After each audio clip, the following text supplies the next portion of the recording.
They say the dead don't speak, but tonight I will. My name is Andreas Gruber, and this is the story of the night everything ended.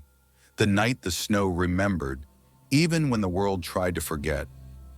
I lived on a farm deep in the Bavarian countryside, far from prying eyes.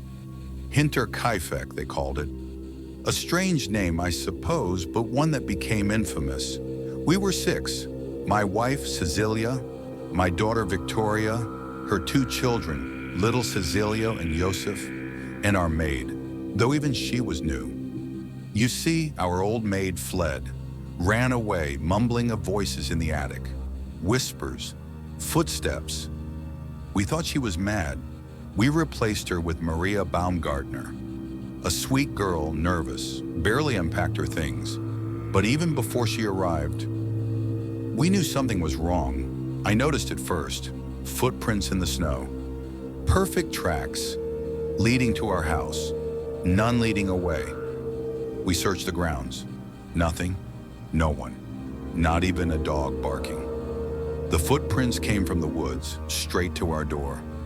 I told Victoria. She said I was being paranoid. But that night I heard it again, the attic. I took a lantern, crept up the ladder. Nothing, just silence and cold. But things kept happening. My keys vanished, our house keys, the ones I always kept in my coat. We heard voices, doors creaking open. Then, our newspaper disappeared. Not stolen, just missing. Someone was watching us. I felt it, every day. Eyes from the Woods, March 31st, 1922. It was cold that night. Maria had just arrived, unpacking her suitcase in the servant's room. Victoria was humming to herself while making dinner. And I heard the cow lowing in the barn. I grabbed my lantern, muttering under my breath. I opened the barn door. That was the last time I saw my home. There was someone in the shadows. A figure. I barely had time to gasp before he struck me, hard. I dropped to my knees. I heard the snow crunch behind me. Then nothing. One by one, they came out to find me. Cecilia, Victoria, even little Cecilia. Each met the same fate. He waited, patient, silent. He used our own tools, a mattock, the kind I used for the fields. He didn't just kill us, he slaughtered us. Then he went inside. He stayed. He fed the cows, milked them, ate our food, slept in our beds. Our bodies were left half buried in hay in the barn, and no one came, not for days. The neighbors grew suspicious.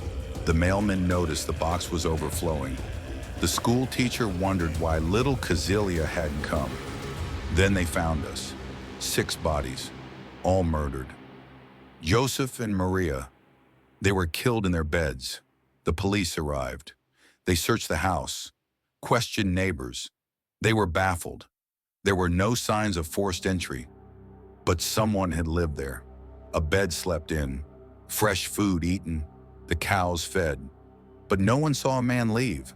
No prints in the snow. Remember, the only prints ever seen were the ones leading in. Theories flooded in. Was it Carl Gabriel, Victoria's supposedly dead husband? Had he faked his death in the war and returned for revenge? Or was it a vagrant, a madman hiding in the attic? Was it me? That's the cruel irony. In the end, it didn't matter. We were already dead. To this day, no one knows who did it. No one punished. No one seen leaving the house. But I know. He watched us. He lived with us. He waited. Even as I tell this story now, sometimes I hear his boots creaking above me in the attic. Sound FX, distant, echoing footstep. Even in death, I cannot forget. I am trapped in this farm where the snow keeps its secrets and the silence screams louder than words. Music fades to low hum, wind howls. This was the Hinterkaifeck murder, told by the man who was murdered. And maybe, just maybe, he still walks these halls.